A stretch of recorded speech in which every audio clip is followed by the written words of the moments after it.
हमारे साथ मौजूद है तेलंगाना प्रदेश के प्रवक्ता श्री श्री सतीश बिरला जी। सर आपका बहुत बहुत स्वागत है हमारे चैनल रियल टाइम्स इंडिया में। सर जैसे कि बंगाल में कई जगहों पर कैंडिडेट का सीधा सीधा, जैसे मोदी जी ने भी कहा है और अमित शाह जी ने भी कहा है, डबल इंजन। सर ये जो डबल इंजन है, इस बारे में सर आप जनता को कुछ समझाना चाहिए। सर जनता को इस बारे में कुछ बताइए सर। देखिए, पिछले कई दिनों से हम यहाँ चुनाव प्रचार प्रसार में लगे हैं। भारतीय जनता पार्टी का संकल्प पत्र जिसमें ये साफ साफ लिखा है, और रहा डबल इंजन की बात, केंद्र में मोदी जी की सरकार, प्रदेश में भाजपा की सरकार, ये दोनों सरकारें अगर भाजपा की रही तो यहाँ के प्रदेश का डेवलपमेंट अन्य जैसे शिक्षा हो, जैसे कानून व्यवस्था हो, और नरेंद्र मोदी जी की जो योजनाएं हैं वो योजनाएं ममता बनर्जी ने 10 वर्षों में लागू नहीं की। डबल इंजन की सरकार बनते ही जो केंद्र की जितनी भी योजनाएं हैं वो यहाँ इम्प्लीमेंट होगी। ये हमारे संकल्प पत्र में साफ साफ लिखा है। सर मैं ये जानना चाहूंगा कि सर जो बीजेपी में कई लोग टीएमसी से शामिल हुए, कई नेता, तो टीएमसी सीधे सीधे बोल रही है कि वो गद्दार है, वो गद्दार नेता है, वो चोर है। मतलब सर तो जो बीजेपी में जो नेता शामिल हुए सर, जिसे टीएमसी गद्दार कह रही है, तो आज वो जब बीजेपी में शामिल हो गए, क्या वो दूध के दूल्हे होगा सर? क्या इसी प्रकार का परिवर्तन बीजेपी कर रही है बंगाल में? देखिए, जैसे कि भारतीय जनता पार्टी में टीएमसी के नेता कार्यकर्ता भाजपा में सम्मिलित हो रहे हैं, सम्मिलित होने का कारण केवल एक ही है, ममता बनर्जी इस देश में सब चुनाव से जीतकर एक संवैधानिक पद पर मुख्यमंत्री बन के बैठी है। यहाँ पे पश्चिम बंगाल में वो मुख्यमंत्री नहीं, यहाँ की एक साम्राज्य की, एक राजा महाराजाओं के जैसे यहाँ जनता से ऐसा व्यवहार करती है। और टीएमसी नेताओं को, बहुत से नेता है, वरिष्ठ नेता, केवल उनका जो भतीजा है अभिषेक, उनके ही कारण टीएमसी के लोग, जो उनको वो मान्यता नहीं मिल रही पार्टी में, वो नाराज होकर बेशक भाजपा में आ सकते। भाजपा ने उनका स्वागत किया। सर जैसे आपने कहा अभिषेक बनर्जी जो उनके भतीजा हैं, सर उनके साथ ऐसा क्या हुआ, जो टीएमसी में जो नेता, उनके साथ ऐसा क्या हुआ कि वो अभिषेक बनर्जी के कारण सीधे सीधे बीजेपी में जुड़े? अभिषेक बनर्जी भारतीय जनता पार्टी से जितने भी टीएमसी के हमारी पार्टी में जो ये लोग पहुंचे हैं, अभिषेक बनर्जी एक पैरेलल सरकार चलाते हैं, और नरेंद्र मोदी जी की जो सबका साथ, सबका विकास और सबके विश्वास के मूल मंत्र से भारतीय जनता पार्टी आज देश भर में चल रही है। लेकिन जैसे ही बंगाल की बात आती है, यहाँ पे बुआ भतीजे का राजनीतिक इतना गहरा घर कर गया लोगों के दिलों में, चाहे वो वरिष्ठ नेता हो टीएमसी के, चाहे वो कार्यकर्ता हो, वो अंधकार डर की खौफ में जी रहा है। और रहा अभिषेक बनर्जी का, हमने सुना है कि कोई भी विधायक, सांसद, पार्षद अगर उनसे मिलने जाता है वो सबको नीचे बिठाता है। आप एक बड़ी राजा महाराजाओं की जैसी कुर्सी पर बैठता है, तो ये लोकतंत्र में ऐसा नहीं चलता है। सर बेरोजगारी बहुत ही बड़ा मुद्दा हो चुका है सर बंगाल में। तो सर अगर आपकी सरकार आती है बंगाल में, तो क्या लगता है सर कि आप बेरोजगारी को भी समाप्त करने के लिए आप लोग क्या तैयारियां कर रहे हैं? देखिए, पश्चिम बंगाल में हम देश की आजादी के 75 वर्ष मनाने जा रहे हैं, किंतु 34 वर्ष वाम दल की सरकार ने और 10 वर्ष टीएमसी की सरकार ने, मैं आपके चैनल के माध्यम से ममता दीदी से ये चुनौती देता हूं, आप केवल 4 विकास की योजनाएं हमको बताइए, आपने क्या विकास किया है। आपका रिपोर्ट कार्ड बताइए कि आपने जनता के लिए ये उपलब्धियां की है। केवल मोदी जी को गाली देना, मोदी जी को अभद्र भाषा में बात करना, और अपने ही स्वार्थ के लिए भारतीय जनता पार्टी को कोसना। और रहा निजीकरण का, रहा बेरोजगार की बात, बेरोजगार यहाँ की एक भी बंगाल में कुछ ऐसी इंडस्ट्री नहीं है यहाँ का जो मजदूर है, जो अन्य प्रदेशों में पलायन कर रहा है रोजगार के लिए। ये शर्म की बात है। पश्चिम बंगाल एक ऐतिहासिक ऐसे वीर शूरवीर महात्मा यहाँ जन्मे हैं, लेकिन इस भूमि पे यहाँ के लोगों को, गरीबों को अभी तक कोई रोजगार या कोई इंडस्ट्री यहाँ नहीं है। भारतीय जनता पार्टी की जैसी सरकार बनेगी, बेरोजगारी को दूर करने में भारतीय जनता पार्टी कठिन से कठिन कदम उठाकर उन समस्याओं को निपटारा करेंगे और मल्टीनेशनल कंपनी है यहाँ पर आएगी। सर कानून व्यवस्था को लेकर आपकी क्या राय है सर, यहाँ के कानून व्यवस्था को लेकर? कानून व्यवस्था, जैसे कि आपने बताया, कानून व्यवस्था के बारे में यहाँ पे टीएमसी के राज्य में टीएमसी के गुंडे, एक गली का मामूली कार्यकर्ता वहां के वोटरों को, वहां के लोगों को एक पुलिस के दबाव में आकर पुलिस कठपुतली बना हुआ है टीएमसी का। जैसे ही भारतीय जनता पार्टी की यहाँ सरकार आएगी, कानून व्यवस्था के तरीके से काम करेगी, चाहे वो पुलिस हो चाहे अधिकारी हो, संवैधानिक पद पर काम करने वाले जितने भी कानून व्यवस्था के अधिकारी है, वो टीएमसी में जो हो गया, लेकिन आने वाली भारतीय जनता पार्टी सरकार सोनार बांग्ला बनाने में कानून व्यवस्था का भी बहुत बड़ा योगदान होगा। सर दीदी ओ दीदी, ये लाइन तो काफी फेमस हो चुका है सर पूरे बंगाल में। जब भी प्रधानमंत्री नरेंद्र मोदी जी आते हैं बंगाल में तो उनका सीधी एक ही कहा नाम होता है, दीदी ओ दीदी। इस विषय में सर बार बार दीदी क्यों चिढ़ जाती है, यानी ममता बनर्जी को दीदी ओ दीदी कहने से ममता बनर्जी चिढ़ क्यों जाती है सर, इसके ऊपर आपकी क्या राय है? देखिए, नरेंद्र मोदी जी देश के यशस्वी प्रधानमंत्री है। वो टीएमसी की मुख्यमंत्री ममता दीदी को दीदी कहते हैं, बहन कहते हैं, क्या वो गाली है? वो तो सम्मान दे रहे हैं, दीदी ओ दीदी। ये चिढ़ने का कारण क्या है?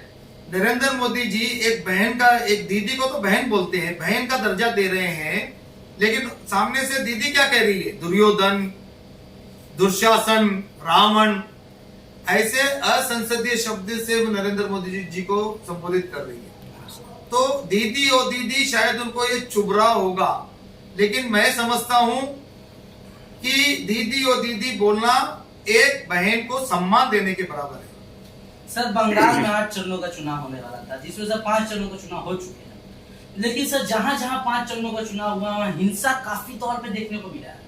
जैसे उत्तर हावड़ा में बमबाजी, या फिर बोला जाए कि नंदीग्राम में बूथ कैप्चरिंग करना क्या आरोप लगाया जा रहा है, तो कहीं फिर किसी को कुछ बिहार के शीतलकुंडी में गोली मार दिया जा रहा है। ऐसे को सर जो हिंसा है सर बंगाल में सर चुनाव तौर पर सिर्फ बंगाल में ही देखने को मिलता है, अन्य किसी राज्य में नहीं। इसके ऊपर आपकी क्या राय है? देखिए, आपने सही कहा, पश्चिम बंगाल अन्य प्रदेशों के चुनावों से भिन्न चुनाव होते हैं। यहाँ पे बमबाजी होती है, दंगे होते हैं, मारे जाते हैं। हमारे भी 130 कार्यकर्ताओं से ज्यादा लोगों को मौत के घाट उतार दिया ये टीएमसी के गुंडों ने। कानून व्यवस्था इलेक्शन कमीशन के अधीन होता है। इलेक्शन कमीशन सीआईएसएफ सेंटर की बहुत से फोर्स बूथ वाइज आज काम कर रही है, 24 घंटे अपनी ड्यूटी निभा रही है, जिसके आंकड़े मैं आपको बता दूं कि 80% से ज्यादा यहाँ मतदान हो रहा है, क्योंकि निष्पक्ष होके मतदाता उस बूथ तक जा रहा है। उस बूथ तक जाने का श्रेय मैं उन फोर्स को देता हूं, मैं सलूट करता हूं उनको कि वो बहुत अच्छा अपना निभा रहे हैं। लेकिन दूसरी ओर ममता दीदी, ये जो दंगे हो रहे हैं, जो मारे गए गोलीकांड में, उन परिवारों को हम भारतीय जनता पार्टी की ओर से हमको सद्भावना देते हैं, उनको उनके दुख में शामिल होते हैं, उनको भगवान उनकी आत्मा को शांति दे। किंतु उन गरीबों को उकसाने वाली कौन है? ममता दीदी है। ममता दीदी ने खुलेआम जनहित में यह कहा कि आप जाओ, हथियार लेके जाओ, जाके फोर्स का घेराव करो, फोर्स पे हमला करो। तो अपने आत्म सुरक्षा के लिए फोर्स क्या करेगा? जब चुनाव होता है, 144 सेक्शन होता है, और हमने ये भी सुना, जिस बूथ में आपने बताया, जिस बूथ में ये गोलीकांड हुआ और जो मारे गए, उसमें से वो कोई भी लड़का उस बूथ का, उस क्षेत्र का व्यक्ति नहीं था, नॉन लोकल था। सर लेकिन मैं ये देख रहा हूँ कि कई पार्टियां कहती है, कई विरोधी पार्टियां कहती है कि बीजेपी धर्म पर करती है, ज्यादा धर्म देखकर पार्टी करती है, ज्यादा हिंदूवादी बात करती है। सर इसके ऊपर आपकी क्या राय है सर? नहीं, भारतीय जनता पार्टी, जैसे मैंने कहा शुरू में, भारतीय जनता पार्टी का, नरेंद्र मोदी जी का केवल एक ही मूल मंत्र है, सबका साथ, सबका विकास और सबका विश्वास। मैं पूछना चाहता हूं, आज 370 धारा कश्मीर में हटाई गई, कई वर्षों आजादी से आज तक हम कश्मीर एक हमारे पीछे एक दाग के जैसे लगा था, हमारा पड़ोसी देश उग्रवादियों को भेज रहा था।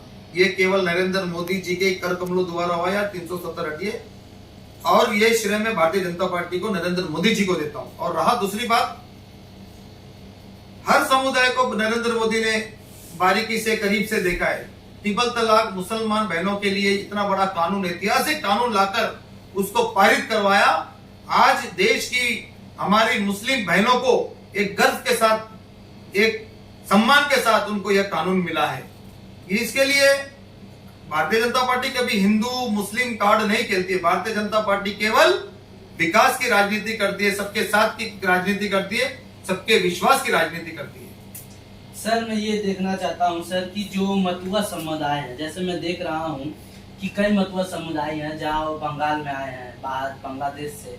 सर अगर आपकी सरकार बनती है तो उस मतुआ समुदाय के लिए सर आपकी सरकार कहाँ तक उसकी सुनिश्चितता कर पाएगी, नागरिकता दे पाएगी सर? देखिए, मतुआ समाज का एक बहुत बड़ा फैक्टर रहा है पश्चिम बंगाल में, और मतुआ समाज एक बहुत बड़ी आबादी रखता है इस प्रदेश में। लेकिन वोट बैंक के लिए ममता दीदी ने उनको यहाँ की नागरिकता आज तक नहीं दिलाई। लेकिन मैं आपके इस चैनल के माध्यम से आश्वासन दिलाता हूं कि हमारा संकल्प पत्र में मतुआ समाज को इस देश की नागरिकता मिलेगी, और अन्य समाज के जितने भी लोगों को नागरिकता देनी होगी, भारतीय जनता पार्टी जैसे ही सरकार में आएगी मतुआ समाज को और अन्य समाजों को यहाँ की नागरिकता देगी, ये निश्चय है। सर नागरिकता की अपनी बात की तो नागरिकता से ही याद आया सर कि प्रधानमंत्री नरेंद्र मोदी जी, अमित शाह जी ने एक बिल पास किया था, NRC, CA, NPR। सर ये अगर सरकार आपकी बंगाल में आती है तो इसे लागू करेंगे सर? तो क्या लगता है सर लागू कब करेंगे सर? और सर इससे क्या जो बंगाल के निवासी है, जो अन्य कास्ट के विरोधी पार्टियां कहती है कि जो बंगाल के निवासी है उससे बहुत ही NRC, CA, NPR से बहुत उन्हें हानि होगी सर, इसके ऊपर आपका क्या राय है सर? नहीं, ये देखिए, ये राजनीतिक एक षड्यंत्र है। लोग जो अन्य राजनीतिक विरोधी दल जो बोल रहे हैं कि यहाँ के लोगों को इससे समस्या होगी, लेकिन मैं आपका थोड़ा और एक पीछे जाकर आपका ध्यान आकर्षित करता हूँ। ये कानून CA, NRC पाकिस्तान में, बांग्लादेश में या अन्य मुस्लिम कंट्रियों में, देशों में जहाँ के वहां के जो माइनॉरिटी लोग हैं, जैसे हिंदू, सिख, ईसाई, पारसी, बौद्धिस्ट, इन लोगों को नागरिकता देने की बात केंद्र सरकार ने की है। और ये खुले शब्दों में देश के यशस्वी गृह मंत्री श्रीमान अमित शाह जी ने खुले शब्दों में ऑन रिकॉर्ड पार्लियामेंट के पटन पे ये बोला है कि यहाँ का चाहे मुसलमान हो या किसी भी समुदाय का व्यक्ति हो, वो भारत का नागरिक है, उसकी नागरिकता कहीं नहीं जाएगी। फिर उसके बाद भी हमारे विरोधी दल उसको एक माहौल बनाकर, उसको एक इशू बनाकर वो बूम पिटारा कर रहे हैं। वो मैं समझता हूं ये घटिया राजनीति है। अमित शाह जी ने जब देश की सबसे बड़ी पंचायत सांसद में रह के, पार्लियामेंट में रह के जब उन्होंने अपना ये विवरण दिया, इससे बात समाप्त हो जानी चाहिए। लेकिन कुछ राजनीतिक दल को लगता है कि चलो कुछ इश्यू में बने रहे, केवल ये एक इश्यू है छोटा सा उनके लिए, लेकिन ये कानून बन के रहेगा। कई जगहों पे काम भी शुरू हो चुका है, और जितने भी, मैं फिर दोहराता हूं, जितने भी यहाँ के मुसलमान भाई बहन हैं या माइनॉरिटी वर्ग के लोग हैं जिनकी नागरिकता इस देश में है, वो बाप, पिता, दादा के परदादा, फैमिली दर फैमिली रह रहे हैं, उनकी नागरिकता कहीं नहीं जाएगी, ये निश्चित है। बहुत बहुत धन्यवाद सर अपना कीमती समय देने के लिए। तो ये थे तेलंगाना प्रदेश के प्रवक्ता सतीश बिरला जी। आगे भी इस तरह की बेहतरीन खबरों और रोचक इंटरव्यू के साथ मिलेंगे हम सीधे रियल टाइम्स इंडिया पर। तब तक के लिए जय हिंद, नमस्कार।